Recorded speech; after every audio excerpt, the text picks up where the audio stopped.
Yes, sir. So it's amazing the power of Facebook and being able to connect with people from all across the country. Because you're in North Carolina or South Carolina? North Carolina. Okay, and I make my home here in Frederick, Maryland. How long have you been in Carolina? Pretty much all my life, but I've been other places though. Gotcha. Also, before we go with the conference, I want to say I just want to give a shout out to Blacktopia.org. Definitely for all y'all listening to this, check out www.blacktopia.org. On the conference call, the meeting of the minds, we have Jamaal Rashad. He's also a member of Blacktopia, the Blacktopia Facebook group, and I'm just some guy named Jay.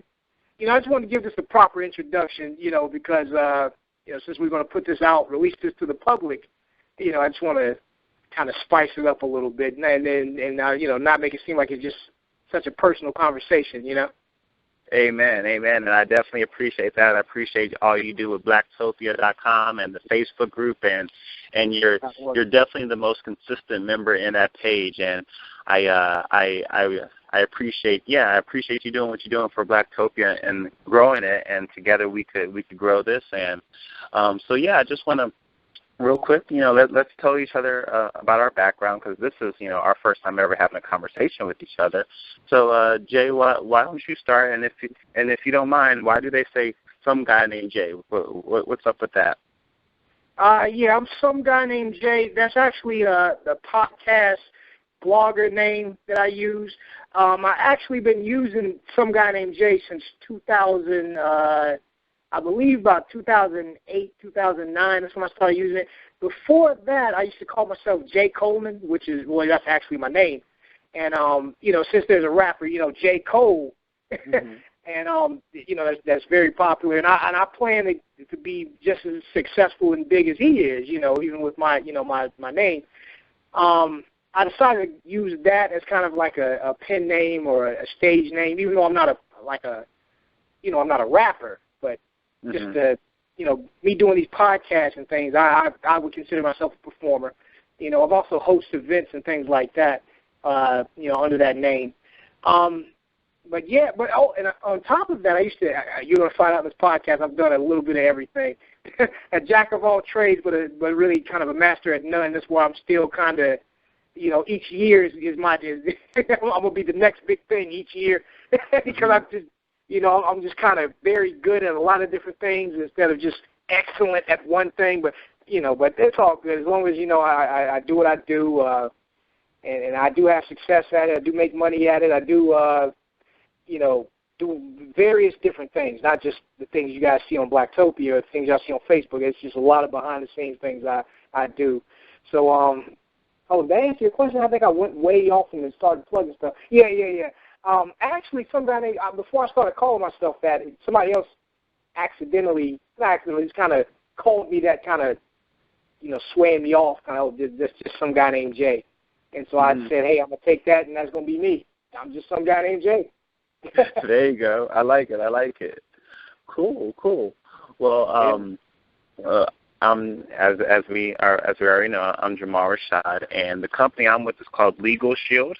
And it's a network marketing company. Some people also call it direct sales or multi-level marketing. And I'm proud to be a professional network marketing.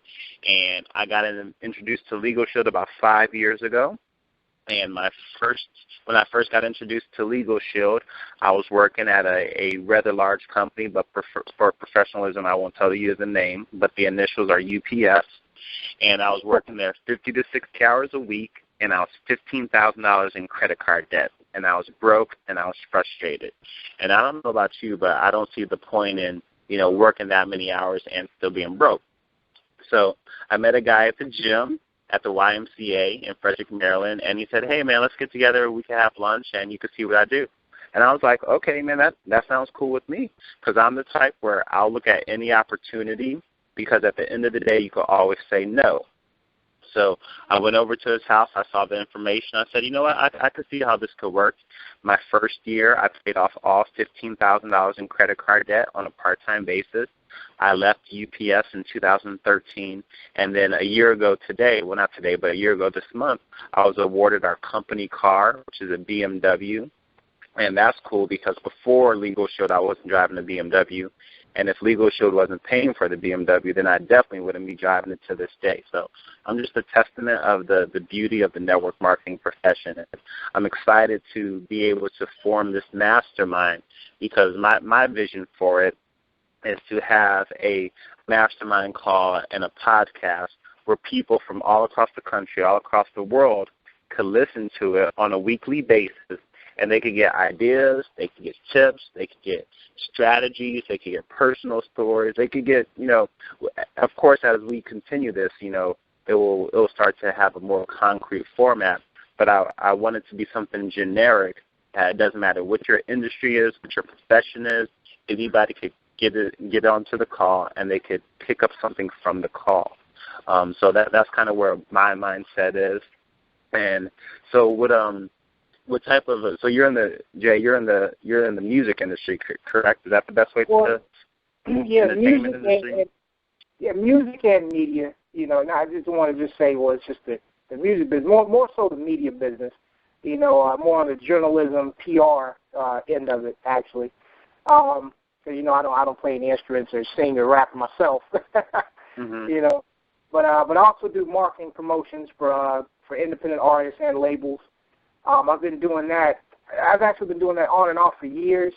I acquired the information. Well, not information. I acquired that skill by starting off doing street team work for labels years ago, and that I got a lot of different connections and things just doing that. I started out working with the artist development company called Inari Entertainment. And I was working with their artists. I was helping them organize shows. And then I just learned all I could, and I started doing events on my own. Mm-hmm. And in addition to me doing events on my own, I was also doing promotional work for the other artists and other labels and things like that. But that's kind of where it started. It kind of started with me just kind of volunteering and doing street team stuff way back in like 2000, 2001, 2002. And just over the years, getting connects, getting information, getting knowledge, which actually led to different kind of work, different kind of projects and and things like that, different kind of assignments, and it just kind of snowballed from there to where you're seeing. I'm made up of a lot of, like I said earlier in the conference call, I'm like a jack of all trades. I've worn so many different hats and have so many different experiences throughout the years that I learn a little bit from each thing I've done, and I just kind of apply that to the things I'm doing now. Right now I still do PR work for artists. I have a PR service. Artists, if you're checking this out, you can reach me at southeasthiphopmag@yahoo.com, or you can email me at thegiantblast@gmail.com. I also sell advertising on a network of blogs that I have, network of websites that I'm involved with too. We've had smaller businesses advertise with us to even, bigger businesses like, Tequila, Pabst Blue Ribbon Beer, Tequila, Avion. Who else? I've done all kind of things, and I'm trying to figure out which hat I need to wear for this conference call so I can just stay. I don't sound all over the place, because I know people who are listening to this. They're like, well, okay, you do this, you do that, you do this, you do that. But how does that help me? So I guess as we continue, like we do like in the future, like I said, we don't have a set, we don't have a set structure. Mm-hmm. We could have set topics in the future, and then I can say, okay, I need to wear this hat for that one because I know about this, and I can add that to the discussion. But yeah, I'm also scatterbrained too. I hear that. I found that most successful people, their minds, or especially business owners, and their minds are always all over the place. What's the next big thing? What's the next way I could improve? What's the next way I could reach this person? So that I definitely could see that. And also where I see this show going is maybe we could incorporate some of the things that you do with Blacktopia, Because if I'm not mistaken, every day in Blacktopia is a different theme, correct? There's a different theme day. Today is Monday, so we have Motivational Monday / Money Making Monday / Money Saving Monday. And, actually, when I first started Blacktopia, even before I had the idea for the Facebook group, which actually kind of came at the same time, but I wanted to take it beyond, just it being a Facebook group. One of the main things I wanted to do with Blacktopia is to kind of teach and preach the importance of economic empowerment, because our people, we need to kind of realize that I hate to say it like this, but it's just kind of true. Money is power. You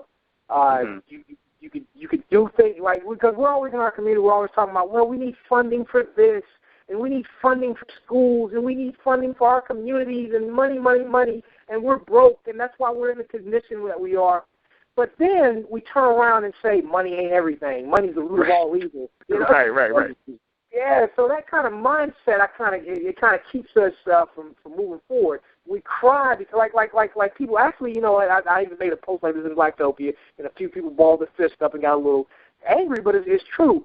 Like, they post up these memes about being broke. Oh, I'm so broke, I can't even go to the store. I'm so broke, I can't do this, and I got more bills than money, and da-da-da-da. But then when Money Making Monday comes around, they don't want to contribute. Oh, I'm not into that.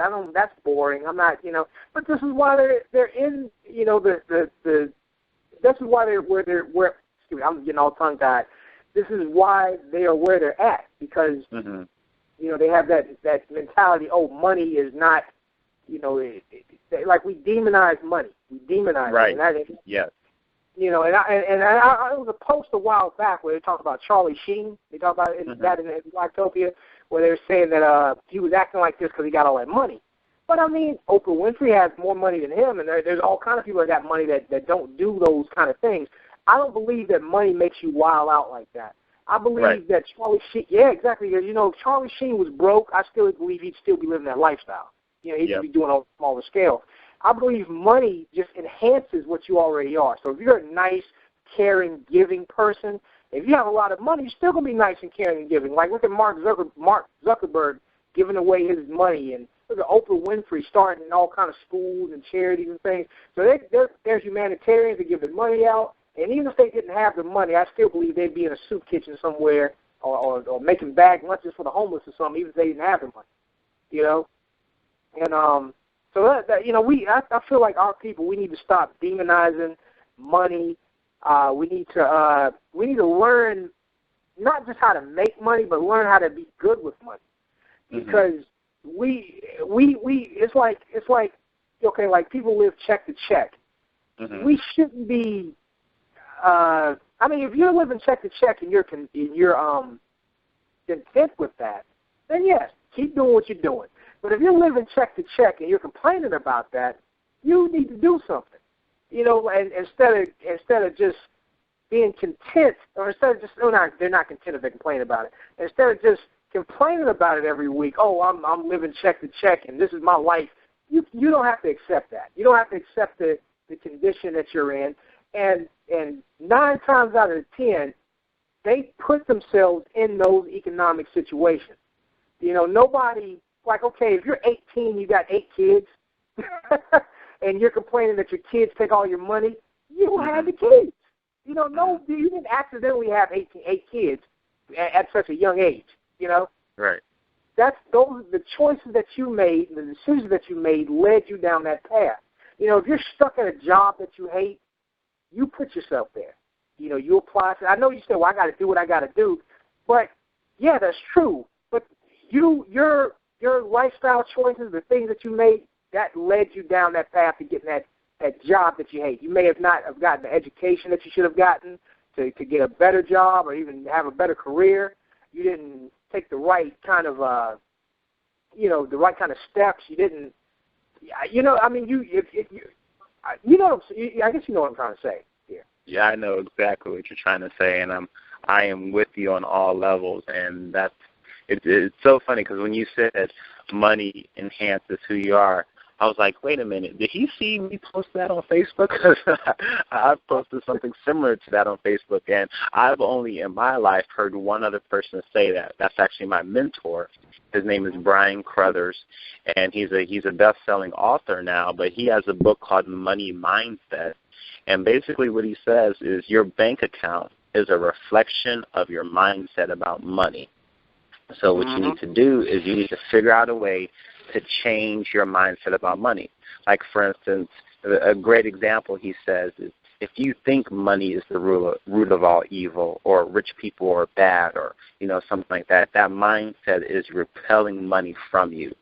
And the perfect example he gives is like if you ingest poison, then your body, without thinking, will automatically throw it up and reject the poison. Well, it's the same way about money. The law of attraction works in everything. It works in your relationships. It works in your health. It works in your friends.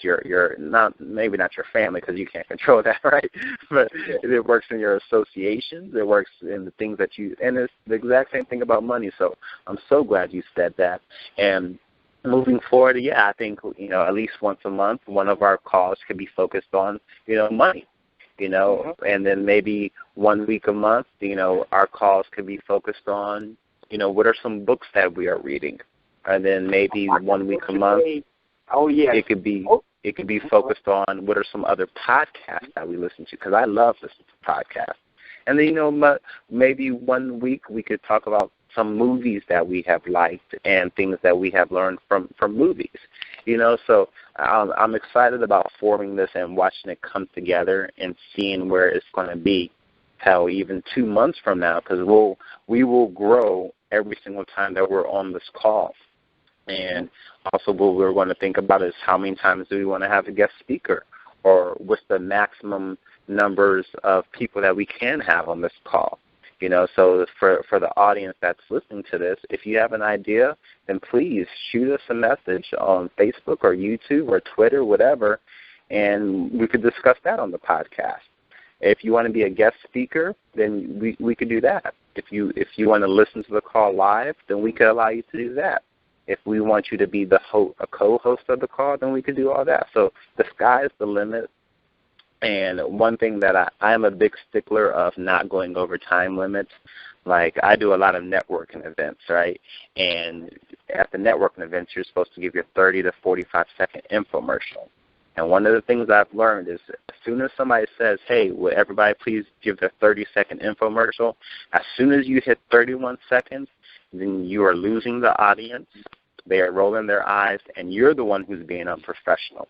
Because no matter how important you think your topic is, as soon as you go over the time limit, you are losing the audience and you're being unprofessional. So this call will never, ever, ever, ever go over a half hour. Some days it may be shorter, but one thing I can guarantee to our listening audience, it will never go over a half an hour, because that is just not cool, right? Exactly. So, 30 minutes, and it's got to be 30 minutes. Yeah, because also as soon as you go over 30 minutes, then your audience, they think, well, he can't.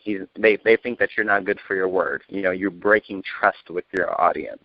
So we have 6 minutes left. So I'm definitely excited. Do you have any do you have any closing thoughts, or maybe even do you want to give away that our listeners could even suggest a subject for next week that maybe they're struggling with in some area of their life, relationship, personal, finance, business, whatever? How can they get in contact with you? Well, you know what I'm going to do? I'm going to put this recording on YouTube, and I'm going to put the links in the information box below. You can also email me at blacktopiabusiness@gmail.com. That's BLACKBU. Blacktopia Business. BLACKTOPIA business@gmail.com. And definitely email me your thoughts. I was going to add on to what you were saying about the 30-second thing. I actually had a little funny story that went along with that, but I'll save it for next time.